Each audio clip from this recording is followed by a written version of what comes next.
Maxwell Amaral e esta é a nossa nova websérie sobre o fazer artístico, assinada pela Rede de Núcleos Musicais de Goiânia, uma instituição regida pela Orquestra Sinfônica de Goiânia e Secretaria Municipal de Cultura. Te convido a entrar não somente em nossa casa, nesta sala de ensaios da orquestra mais antiga do estado, mas também a entrar na mente de grandes artistas para compreender os seus processos criativos. Seja muito bem-vindo a esta série, que tem por objetivo não esclarecer, mas trazer ainda mais questionamentos. Como artistas de diferentes estilos se comportam dentro de seus fazeres artísticos? Onde a pesquisa interfere na produção e qual sua importância dentro desse processo? Como a música influencia a dança, as artes plásticas, o cinema? Ou como o cinema, de igual modo, influencia a dança, a música, a pintura?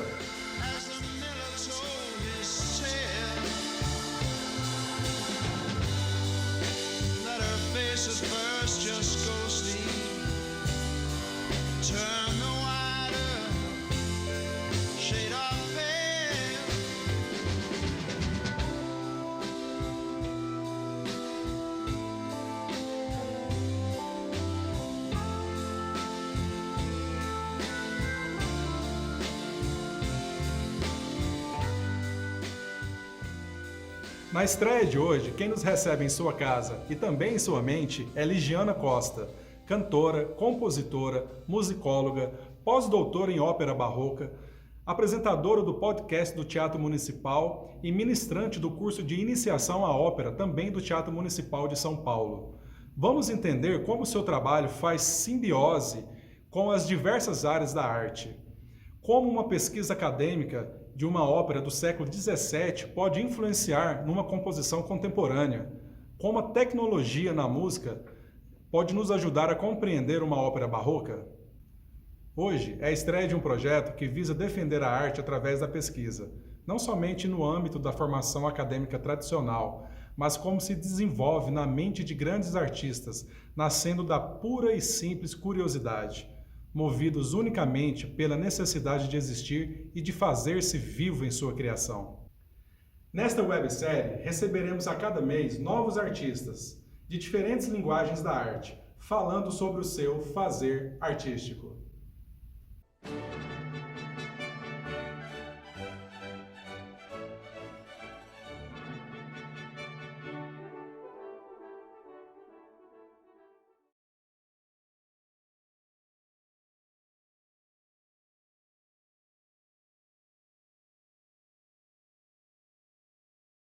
Por que fazer arte? Porque nós que estamos na trincheira da arte lutamos contra o embrutecimento do mundo e do ser humano. Eu acho que esse é talvez para mim a chave maior do fazer artístico, assim, da insistência no fazer artístico, né?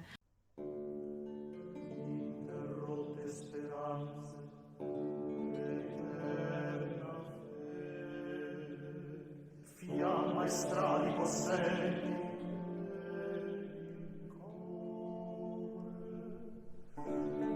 il sol di sospiro un ferro ardore e celare il suo alto andare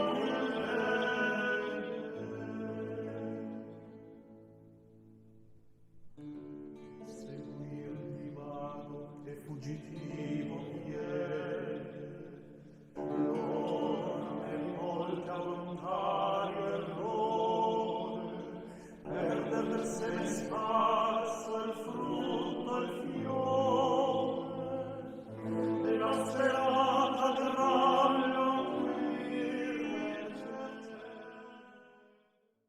Oi, eu sou Ligiana Costa, eu sou cantora, compositora e musicóloga. Minha origem é Brasília, nasci em São Paulo por um acaso, mas fui criada em Brasília. Fiz faculdade de música em Brasília, de canto lírico, que foi o meu desejo desde sempre, desde pequena foi cantar, me envolver com o mundo da ópera, até eu descobrir a música barroca, que se tornou a minha grande paixão.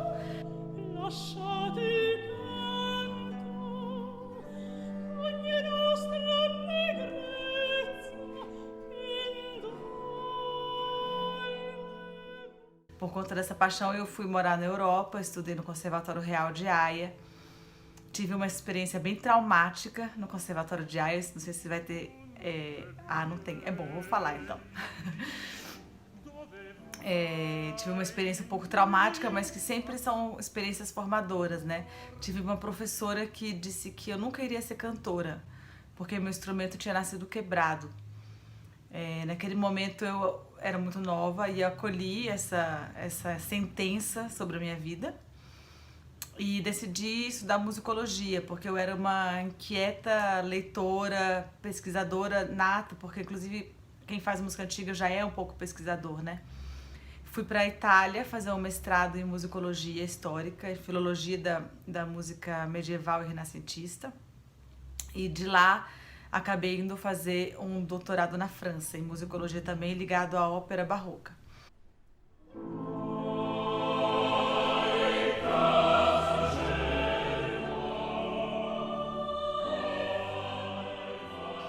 Nesse meio tempo comecei a cantar música popular e também um pouco de música antiga junto. Não abandonei 100% o canto barroco.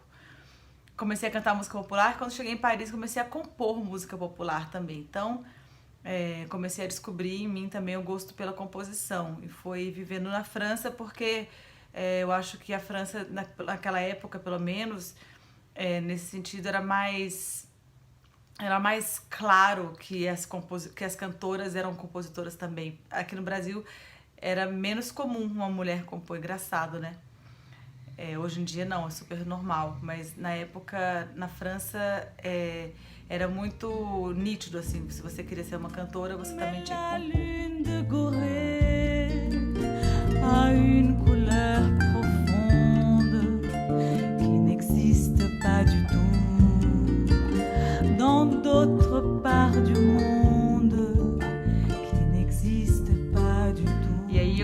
A partir dessa provocação eu comecei a compor e ao mesmo tempo vivendo uma vida dupla.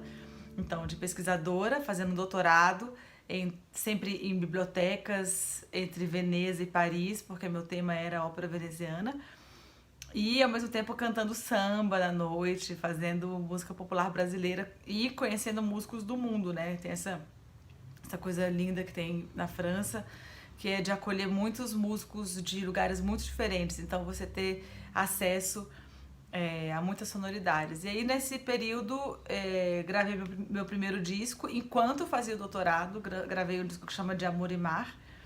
Então, defendi o doutorado com um disco pronto já e voltei para o Brasil com o doutorado na mão e o disco para ser lançado.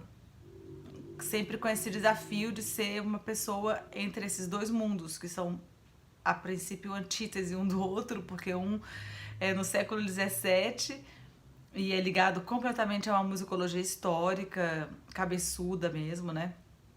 E a outra vertente que é essa do palco, da criação musical.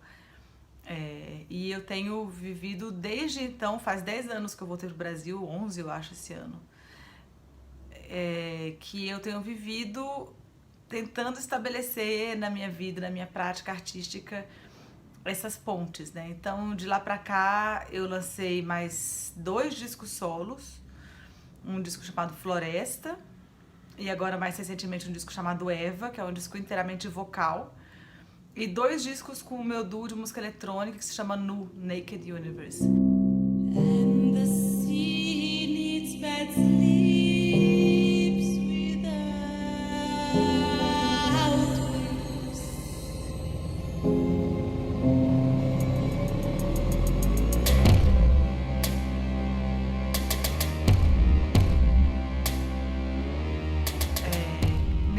Todos esses trabalhos eu vejo nitidamente a presença da música barroca, das minhas referências acadêmicas, profundamente em todos eles, apesar de não ser tão latente assim para quem ouve de repente de cara. E também tento estabelecer dentro da musicologia a ponte contrária, que é levar a musicologia para um âmbito mais popular, no sentido de fazer uma musicologia prática, né? Bom, aí do ponto de vista acadêmico, eu também publiquei alguns livros que são traduções, também sempre com esse desejo de colocar a universidade, o pensamento,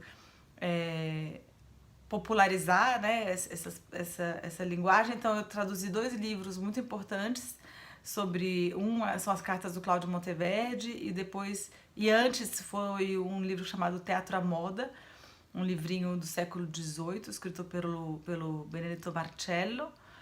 E mais recentemente fiz um pós-doc na USP e publiquei um livro pela EDUSP também, que se chama O Córrego, que ganhou um prêmio na Itália, que é um livro, na verdade, uma tradução também, mas com vários estudos sobre um manuscrito do século XVII, sobre como fazer ópera.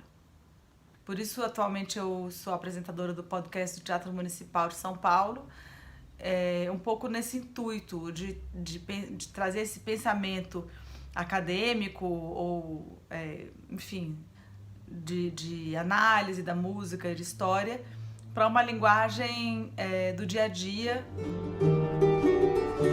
Olá, eu sou Ligiana Costa, sou musicóloga com especialidade em ópera barroca. Sou também a apresentadora do podcast do Teatro Municipal de São Paulo e iniciamos hoje um curso. Ali no caso do Teatro Municipal, é uma linguagem que tem a ver com, no caso de lá, com a programação, né? Mas fazer essas pontes, então, que não seja algo inacessível. Me abrace nesse instante, me console deste mundo que lá fora se destrói. Aqui dentro eu te protejo e você também protege o país que a gente faz.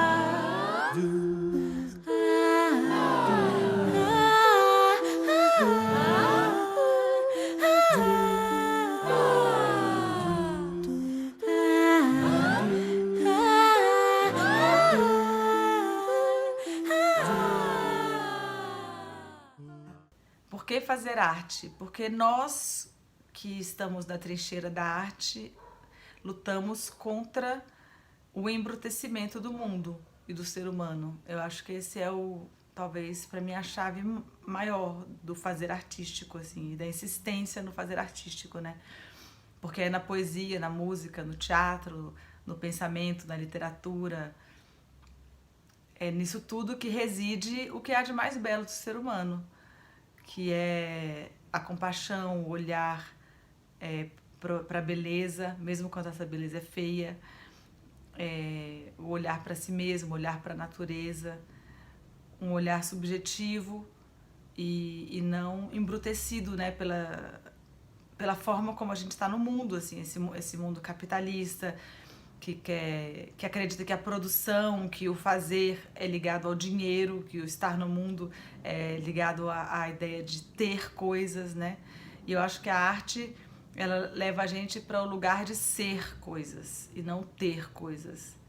Por isso que ela é fundamental, porque ela resgata o homem do que há de pior no próprio homem. Eu acho que é isso. Eu acredito muito nisso, muito, e já tive muitos momentos de duvidar da minha própria arte, mas nunca de duvidar da arte enquanto potência humana. Devemos ver as coisas constantemente de um modo diferente.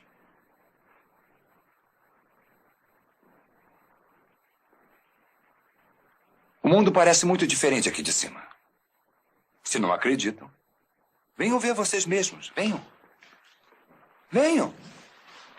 Quando vocês pensam que sabem alguma coisa, precisam ver de outra maneira, ainda que pareça bobagem ou errado. Vocês devem tentar, quando lerem, não considerem apenas o que o autor acha. Minhas referências quando inicio um processo. Para mim sempre é difícil falar de tudo isso, porque como eu vivo entre os dois mundos, entre a universidade, a academia e a prática musical, eu sempre fico na dúvida sobre o que a pessoa quer que eu responda, né? Mas assim, do ponto de vista artístico, é engraçado, eu tenho muitos elementos por conta dessa formação da música antiga, né, da vivência que eu tive em conservatório internacional, na Europa, muitos lugares. Agora, ao mesmo tempo, quando eu vou fazer um trabalho artístico, eu assumo para mim que ele nasce de um lugar muito íntimo e muito instintivo. Eu não componho de forma calculada, minha composição ela é completamente instintiva, como se eu nem soubesse música. É claro que lá dentro de mim existem,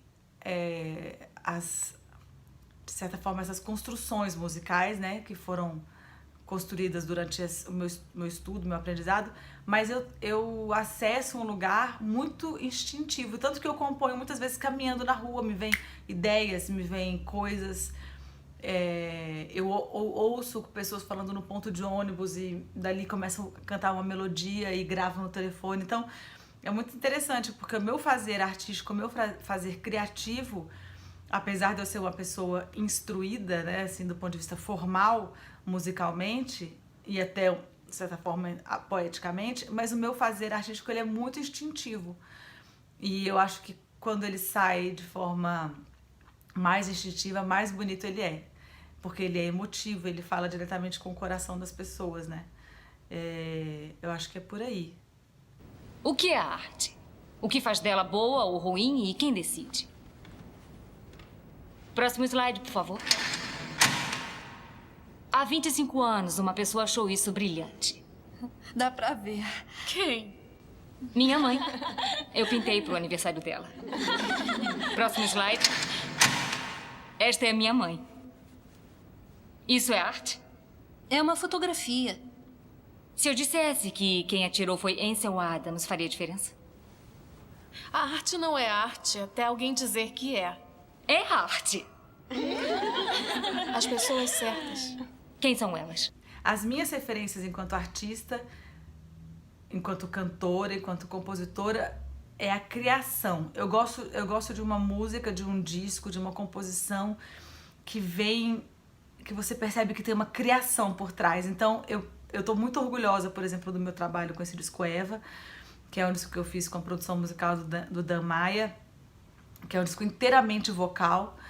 E ali eu coloco não só a Ligiana cantora e compositora, mas tem a criação, a ideia de criar ali uma linguagem, de jogar para o mundo uma ideia. E a ideia, no caso, é esse trabalho vocal e de fazer uma instrumentação totalmente vocal, né? Então eu gosto muito disso e as minhas referências normalmente são essas. Pessoas que ousam para além da composição simples, que já é maravilhoso, e do canto, que já é maravilhoso, mas que tentam buscar uma criação que... É difícil explicar isso em palavras, mas que esteja num outro lugar da arte.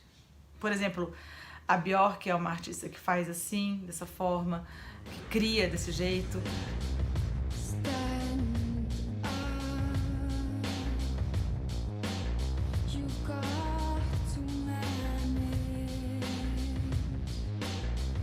Eu venho da pesquisa, né? Eu venho da pesquisa formal, inclusive, acadêmica mesmo. Então,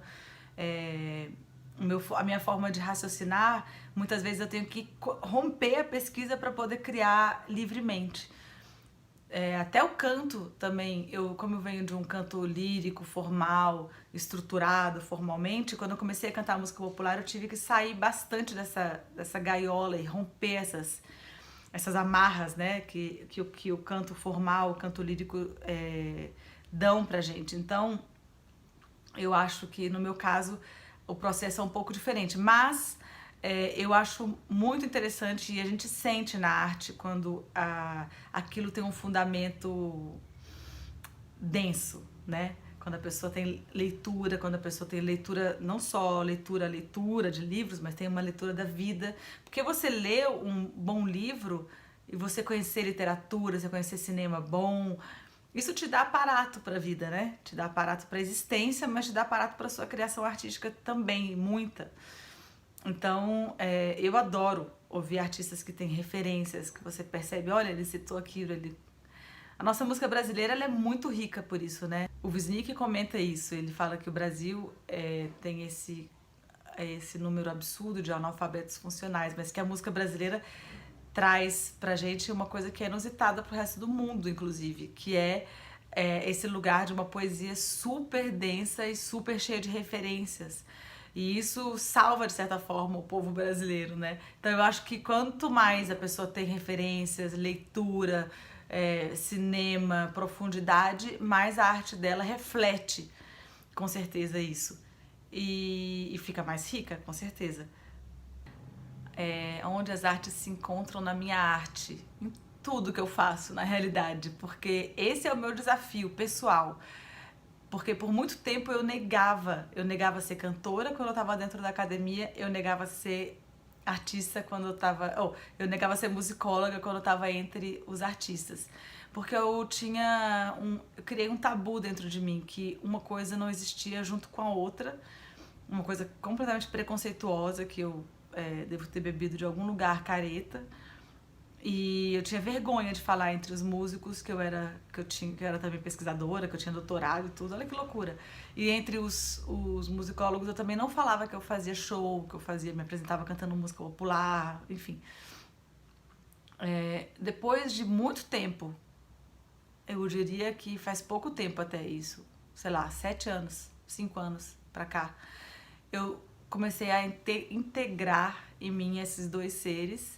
E aí que a coisa tem ficado mais legal, porque exatamente, eu acho que a gente é feito dessa complexidade, né, que a gente constrói durante a nossa vida, durante a nossa formação, durante nossos tombos e levantadas. E quando a gente consegue começar a integrar isso e formar obras e coisas, a gente vai se dando conta de que essa é a grande potência. Então, por exemplo, o meu último trabalho como musicóloga formal, assim, que foi esse pós-doc que eu fiz na USP, que eu ganhei um prêmio na Itália, inclusive, né, prêmio de melhor livro de italianística do mundo. Eu não ganhei só porque eu fui uma boa musicóloga nesse caso, mas é porque eu tive a ousadia de uma artista. E aí, ali, eu tive uma coisa que os musicólogos tradicionais normalmente não têm. Eu propus refazer os desenhos que tinham se perdido de um manuscrito do século XVII. É um tipo de manipulação de uma coisa histórica que não se faz. Eu brinquei com um manuscrito do século XVII, de certa forma. Mas esse modo de fazer, ele vem da arte. E aí eu levei para a academia uma coisa que é da minha arte. E ao mesmo tempo, dentro da arte, eu levo muito da minha pesquisa. Então, sei lá, eu componho muito usando, por exemplo, o tetracorde descendente, que é uma coisa da música barroca por excelência, são os lamentos barrocos, vêm, né, desse tipo de formação do baixo. E isso, não só isso, mas assim, eu cito Petrarca, eu cito próprio Cláudio Monteverdi. Isso, de certa forma, não vem de forma dura quando eu faço de forma muito do coração, como eu falei agora há pouco. Eu acredito muito no instinto na criação. Então, não é que eu calculo, agora aqui eu vou citar. Não, é porque como está dentro de mim e eu tenho feito um esforço de integrar esses seres e essas referências, eu venho colocando isso para minha prática. E essa integração é que eu acho que é muito interessante. Eu acho que esse é o desafio pra gente no Brasil, pra gente no mundo, mas eu acho que pra gente no Brasil é muito grande, porque nós somos o nosso lado mais belo, né, no Brasil, exatamente sermos essas pessoas plurais, e às vezes até para sobrevivência a gente tem que, né, se desdobrar em várias pessoas. E eu acho que o meu percurso como cantora e como pesquisadora e tudo, foi sempre esse percurso bem brasileiro, no sentido de me desdobrando aqui, aprendendo aqui, me jogando ali e tal. E eu acho que o segredo seria essa integração. E essa integração entre esses seres todos é que deixa os europeus, os americanos, o primeiro mundo, dito primeiro mundo, de cabelo em pé quando eles veem a gente. Isso é mais impressionante. Eu vi, assim, quando eu ganhei esse prêmio na Itália, eles estavam todos em choque. Como é que eu ousei fazer isso? Como é que eu ousei entregar, devolver ao manuscrito italiano os desenhos que se perderam dele, né? E é muito interessante, porque eu acho que essa é uma capacidade que nós brasileiros temos.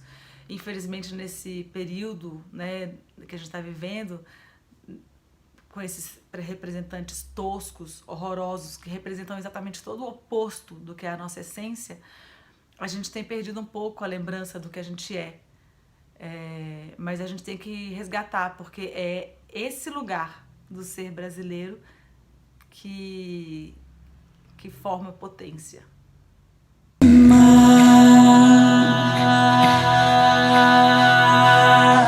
Se eu luzir nos seus olhos viverei, e quem me esquece sofrer.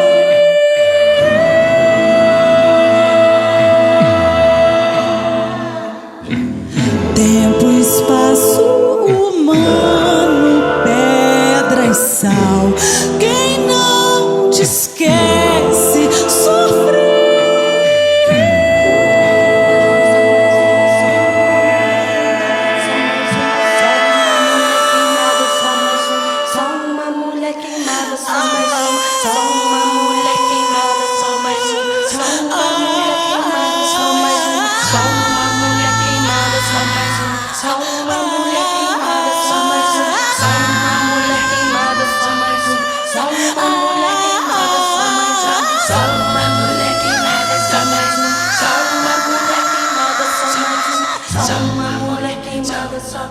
Só uma mulher queimada, só mais uma. Só uma mulher queimada, só mais uma.